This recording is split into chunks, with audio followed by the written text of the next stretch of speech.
Alrighty. There he is. I think he's being a handyman right now, trying to fix things. What's up?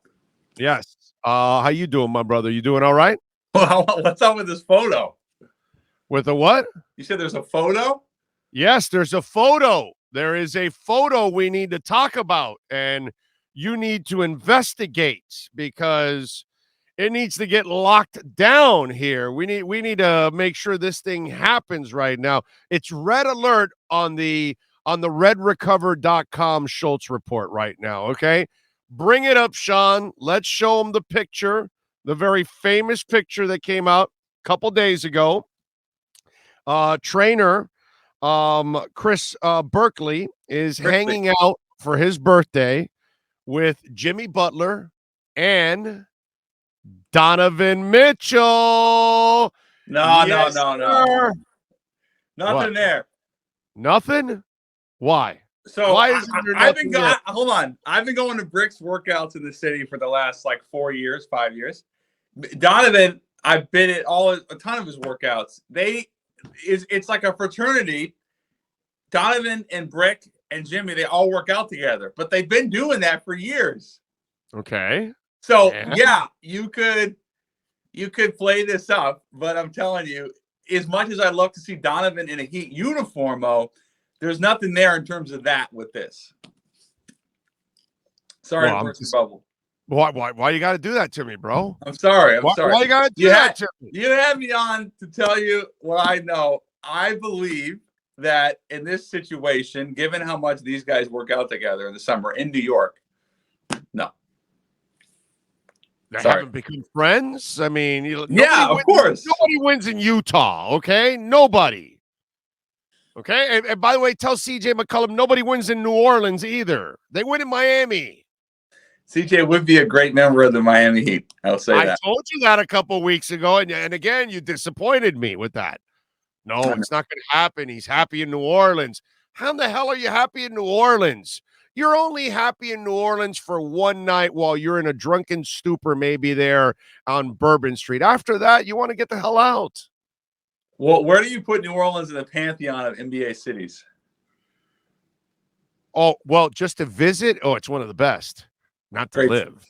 Great city. No, I'm saying you wouldn't. Okay, because not to live. Yeah, I mean Memphis, Oklahoma City. What else is rough? Sac. Yeah. No, it's Miami, it's New York, it's Los Angeles, I don't know about San Francisco anymore. I don't know. That place is a disaster. Better place to live than visit. Yeah, God, it's beautiful, but man, what's been going on in that state is just absolutely crazy. So yeah, I just I don't know. There's not a lot of NBA cities that are sexy, actually. You know, and that's where Utah is kind of in that rut that they have to deal or draft a guy because they're never going to be the free agent destination. Yeah, that's always been the case. Yeah. So what do you hear at least out of Utah? Because I know that there's talk, oh no, they're going to move Gobert instead of Mitchell, but why would I know Donovan Mitchell's under contract, which makes it a lot harder. 4 more years. Yeah, exactly. So you don't think that makes him that much more appetizing for other teams because they don't have to worry about trying to extend him. Right. So you already know he's an elite young player. He's in his mid-20s, and I think he's been asked to do things. The reason that he didn't play great in the postseason, one of the reasons is because he was asked to do things that aren't conducive to winning. He was asked to have one of the highest usage rates in the league, to create almost all of their offense, and to basically score 30 points a game every night. And Donovan, I think, was also asked to defend some of the best players in the league this season. And I think defensively he will get better. But if you're being asked to shoulder that load on both sides of the ball and you don't have another wing that's creative and can alleviate a lot of that, it's very tough. Yeah, ask Jimmy Butler that sometimes. Well, Jimmy has it better than Donovan, though, because at least Jimmy has other guys, that can. But Donovan, if you go back and watch Utah, it's his show, especially when Mike wasn't super healthy. So he's the guy, and it's not conducive to winning. By the way, what do you think about the finals now at this point? With I had Warriors in 6. Okay, I had the Warriors in 5 over Dallas, and I had them in 6 over Boston. So, hey, in this world, you only talk about when we're right? So that's right.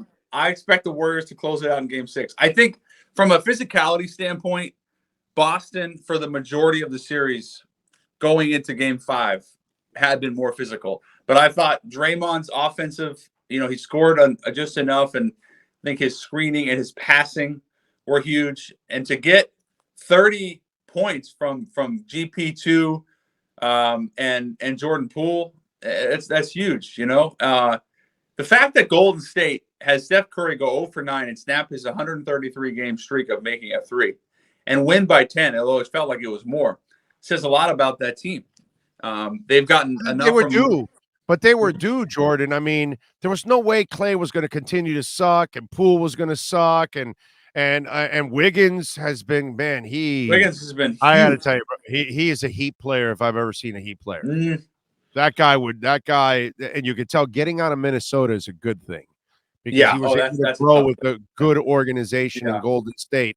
And then I think a team like Miami gets him with his defensive disposition. Whoo, doggy, that would be really nice. And actually, I'm glad you brought that up, because just thinking, if you think about it, they're different players, but in somewhat similar situations between Wiggins and Mitchell, and that they were in kind of middling NBA destinations, franchises that were somewhat rudderless, and being asked to be the number 1 or number 2 guy all the time. In Wiggins' case, oftentimes, he was drafted number 1. He was the number 1 player in America coming out of high school, and he was expected to be an all-star from day 1. And he wasn't. He wasn't there. And maybe dude, you start your career by LeBron dissing your ass, like, right, for Kevin Love. Rook, get out of here. You're not good enough for what I need to do right now. And that's how you started your career. And you get sent off to freaking Minnesota, and maybe he'll never be the number 1 guy, but the fact that he's been able to, he was an all-star starter this year. His last 2 games have been tremendous. And I think it's his defense on Tatum. Oh, he's elite. That's the difference. Because he can match up length and size and strength to JT that very few guys can. He's been incredible for them. So give me a name, because I got to tell you something. I gave you a name. I said RJ Barrett. Yes, that was last week. Okay. I got nothing. No new names. No new names for me, because I was talking with, we have a basketball show on Wednesdays from 9 to 10. Ira Winderman and Clay Ferraro, they do a whole hour of it. And as you know, Ira's been covering the Heat since day 1. And one of the things I've been telling Ira on our show here is I think there's an 80% chance that Riley makes a move for a whale. And he does it because he has no choice. Mm-hmm. The Butler window is it's like very small. It's 2 years. Yeah. And you really want to get it done next year, because I don't even know if you want to wait 2 years for him, and especially with Lowry. So I think he has to make the move. There's another report out about Zach Levine re-signing with Chicago. We talk about your boy CJ. You talked about RJ Barrett. We talk about, Donovan Mitchell. I mean, something's got to give. There's got to be some disgruntled people that want out. And Riley's been doing this for 25 years, dude. He's found that disgruntled star. If he doesn't do it, we'll have a good year, but this team has no shot at a title, and he knows that. Well, okay, I'll get yes for a name. I know that I should say it. I don't know if he's the perfect fit, but I actually think he would be a really good fit. Is D'Angelo Russell? What about that? Okay, all right. I mean, former All-Star. He's I think he's 24. He's matured. He's matured. He's a very good player that can play on and off the ball. Yeah. And he's been in a bad organization for the last 3 years. Gerson Rosas was fired. They have a new president, but that organization, I know they went to the playoffs, but you're talking about a team that hasn't been relevant in decades. See, to me, you bring in someone like D'Angelo, somewhat similar to RJ Barrett, where he was asked, Barrett's case in New York and D'Angelo's case in LA, he was asked from day one as a top 5, top 3 pick to be the number 1 or number 2 guy. And it's taken him some time, but he's gotten really good. I mean, he's become a very good NBA player. And there have been reports, I haven't actually asked about this, but I have seen that they would be open to trading him. I'm a big deload guy, though. Yeah, I don't think they can ask for the world either for him, right? Would you do Tyler for him? Yeah, I would actually. What do you think Heat fans would say to that? I think it'd be split. Yeah, I think it'd be split 50-50. One of those. Would you do? Wait, let me ask you this then. Here we go. Would you do, if I could guarantee you a Heat championship with D'Lo over the next 3 years, but no Dolphins playoffs over the next 3 years, would you take it? Oh God, no, I would not. No. How about the other way? I can guarantee you a Dolphins. Yeah, I don't mind if the Heat lose because they have championships and they've been. Okay, so it's the Dolphins. Riley's been here. We've been spoiled, bro. I'm tired of losing with the Dolphins. No, I'm not sacrificing any more Dolphins. That's teal and orange, baby. Yeah, no, I need Tua to win a Super Bowl, bro. I need the Dolphins to kick some ass, man. Hell yeah. No, I ain't sacrificing Dolphins. Who's the Tyreek equivalent in the NBA that could come into the Heat and change the team? You know, maybe there isn't one. I don't know. Maybe it's Zach Levine. I like Zach Levine. I like the way I like the way another guy that's grown from being just a dunker. Like he was, what was the name of the guy from New York that won the dunk contest? Nate Robinson? No. I'm talking about like a Skywalker. Oh, yeah, sure. Danny Walker. Yeah. Uh-huh. So Levine comes in like a Skywalker on steroids because he was still a better player than Skywalker ever was. But he still had a little rawness to his game. Mm-hmm. And he has developed the rest of his game outside of his athleticism. Oh, yeah. That was God-given already. We knew he was going to soar in the air. So that had nothing to do with it. But he really rounded out the rest of his game. And that's where I give that kid a lot of credit that, he looked at what he was and he went and he was going to go, I'm not going to be Kenny Skywalker and be limited for the rest of my career and just be known as a dunker and that I won the dunk contest. No, I want to be a basketball player. And that's what I like about Zach. He's turned himself into a basketball player. Well, that's what we do in Seattle. We create hoopers. So what are you guys going to get a team again? I mean, they don't have an arena. It's the same situation it's been for 20 years. By the way, did they knock down Key Arena? No, that's where the Kraken play, but they repurposed it to be a strictly NHL arena. You know what? I didn't realize that the Kraken played in the old Key Arena. Yeah. Holy shit. And they were so cheap that they couldn't even build a new arena for the hockey team. They had to remodel the old arena. Yeah. Wow. Hey, Key Arena is great though. Although the nostalgia thing, they must love it. It's a great place. Yeah, it's great. My alma mater, where I played my first 2 years, Seattle U plays there too. It's a great arena, but it really has become a hockey arena. You could not put an NBA team there. Yeah, and by the way, how we don't have a team in Seattle and in Vegas in the NBA is and Vancouver. Those three. Yeah. Well, was it going to be that much of a hotbed for basketball, Vancouver? Really? Yeah, the Grizzlies. Yeah, there's a lot of nostalgia there. They would support it for sure. I would prioritize Vancouver and Seattle over Vegas, but I hear what you're saying. Wow. I'm still shocked that Vegas, the last will be the NBA because it looks like the A's may end up moving there. Adam's going to get a team in Vegas. Which, by the way, I don't know why you would want the A's in your town with that ownership. I would not build anything for that ownership ever. Yeah, no, that's fair. But I think Adams will get a team in Vegas. I mean, that's a priority for sure. For sure. Oh, an NBA team? Oh, hell yeah. Yeah. Oh, yeah, but they should have been the first team in they went hockey, football, baseball, NBA. Is that what it's going to be? It's like backwards, like the most progressive league that could have dealt with all the betting and all that crap. It would have been the NBA, and yet. Well, David was so anti. That's the thing. David Stern, it literally would have never ever let that happen. Right. So that's why they're like a 10 years, 15 years behind. Jay De Niro keeps asking about Bradley Beal there, but Beal. No, he was never going to get moved though. And not only that, I don't want him anymore. I got to tell you. Interesting. Great player. If you're happy being in Washington, you're an effing loser, bro. If you want to be, let me look, Jordan. Listen, you want to be in a city that has no hype whatsoever.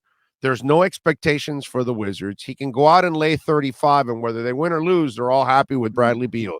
If that's what he wants to live, because that's what it seems like to me. He's hanging out at Mystic games, and he's super happy there in Washington. Dude, if you want to be tied to a loser, then there's no winner in you. And that's it's funny how we pick on the players that want out of shitty situations. Sure. Right. Right? And it's like, well, so admire the guy. He wants to go where the pressure's at, actually. He wants to go somewhere that if he doesn't win, he will be called the ultimate failure because of that. So that's what you want. You want those kind of guys that want the hell out. You want and John they know Walden? that where they're at, they're not going to win. I don't, but the guy that wants to stay in a bad situation that isn't getting better, that isn't going to challenge for anything, because I'll ask you, Jordan, you cover that league. Do the Washington Wizards have any shot at winning anything next year? No. But I like that he feels loyal to the city and to the organization. How's that worked out for Mitch Richmond? How's that worked out for Damian Lillard?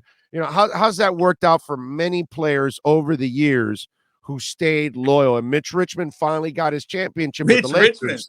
Yeah, he did. I forgot about Yeah. But he's our boy here from South Florida. And but he was loyal as hell, and he gave up most of his career to those damn Kings, dude. And he was magical every night for those Kings. But that team sucked. And that's what I ask of Beal. Really? This is what you want, dude? This is where you want to be? I don't know if I want you. I like the guys that want pressure. Well, you come to Miami, you're in the pressure cooker. Right. Because they're not going to Riley won't tolerate it. That's like it's like a given. It's like breathing and for him. Right. And that's the beauty of all of that. What'd you think of the Tyreek Hill comments this week on Tua? Well, here's the thing. Tua throws a beautiful deep ball. There's no doubt. He throws a very catchable ball. But yes. I went and looked at adjusted completion percentage. That's the most important stat because it identifies what the quarterback really is throwing to, or how the quarterback is throwing, how catchable is the ball. And it doesn't take into consideration drop balls or on target. So it's basically just on target throws. So Mahomes in the last year was 78.3%. That's second in the league. Tua was 18th in the league. So Tua, I listen, I've always been a big fan of his, and I know that this is a huge opportunity for him, and I do think he'll have a really good year. But to say that he'd rather have, or that Tua is more accurate, is just baffling. It's a ridiculous thing to say. Well, the accurate part, I know he is accurate. That's for sure. But he had the most accurate on 25 yards. But he threw on so few of those balls, he didn't even qualify. Well, he doesn't have a line, bro, to throw deep balls. Well, I think now he will. As long as you keep TA, as long as you can keep TA on the field, and Connor Williams is decent, I think the line will be much improved. Okay, so you talked to me about Seattle, so you're a Seattle guy, but you got a Devil Rays shirt on. Is that a Devil Rays shirt on? I'm all about the D-Rays, baby. I love the Tribe. No, I just like the retro kind of. I think like Wade Boggs when I see this, it just kind of fired me up. It was on sale. I like the shirt. Okay, no, because you'll run into Rays fans and they'll say, "We're not the Devil Rays." This is retro. They get all personal about Devil Rays now. I actually don't even like them anymore. I only liked them when they were the Devil Rays. Right, exactly. Devil Rays was cool. It's cool. Had some juice. Yeah. You see, Bradley Beal, Wizards. Oh, when you were the Bullets, baby. The Bullets that was a cool name, but obviously, there's a reason why. But Wizards is cool. I mean, that's a good name. It's a good name. We get a little too touchy, too PC. Got the Commanders. Yes. You got the Cleveland Guardians. Yes. Yeah. All right. So, how does this Deshaun Watson thing end, bro? I still think he'll get suspended for 6 to 8 games, I don't think he'll get suspended for the whole season. And nothing for me has changed. I think it's indefinite. And well, okay, fine, but then what if they say fine, and then you come back and play a set of 9 games? I think it'll be indefinite because they'll tell him enough of this crap. Solve all the problems, then you can come back. Because I think the NFL, and yesterday they let him talk, which was just weird and stupid. Yeah, that was strange. That was just not smart. But then again, it's the Cleveland Browns. You got to get to a point where you're the league. You screwed up already. You're the Browns. You screwed up already. Well, out of sight, out of mind right now is what you need. I would agree with that. And that way, even the coach can say, hey, listen, once he settles it, then we'll talk about Deshaun Watson when he returns. That way they can use that whole line. Hey, we got to talk about the players that are in the building, yada, yada, yada. And then that cuts everybody off. Including Baker. Including Baker, which what are the chances he ends up in Carolina now? Because they're so damn I think better than 50-50. Yeah, better than 50-50. So Baker gets Matt Rule fired finally. Is that what happens? I don't even think Matt Rule wants to be in the NFL. He is a college coach. He's getting paid $10 million. He will not be in the NFL much longer. No way. No, that picture he had with all the coaches. Oh yeah, I was talking to a coach about another head coach who's in that photo about this, and I said, "What do you think of Matt Rule?" He's like, "That guy doesn't give a damn. He just doesn't care." Yeah, he's just collecting a check at this point. So he's waiting for his time to go back to college football instead of dealing with this monster. All right, what else are you working on so folks can check you out on Twitter at Schultz_report, my friend? Doing a lot of NBA draft stuff. Getting ready for NFL camp. That's still a couple weeks away. So, but it's NBA draft heavy. I got Chet Holmgren coming on next week. Benedict Mathurin from Arizona. Some lottery guys. Should be fun. Okay, cool. You going to Vegas, by the way? Summer League? No, I will not be a Summer League this year. I've gone before, not this year. All right, then we'll miss you because we'll be out there broadcasting live. So we'll talk to you from Vegas. I love it. All right, Jordan, as always, my brother, I appreciate you big time. We will catch up next week, my friend. Okay, thanks, so be good. You got it. There you go. It's the Schultz Report brought to you by redrecover.com. You want to relieve pain? Maybe you can grow your hair a little bit if you're losing your hair like I was and you want to start growing it. Redrecover.com. Use our code BIG. And you get 10% off also at redrecover.com.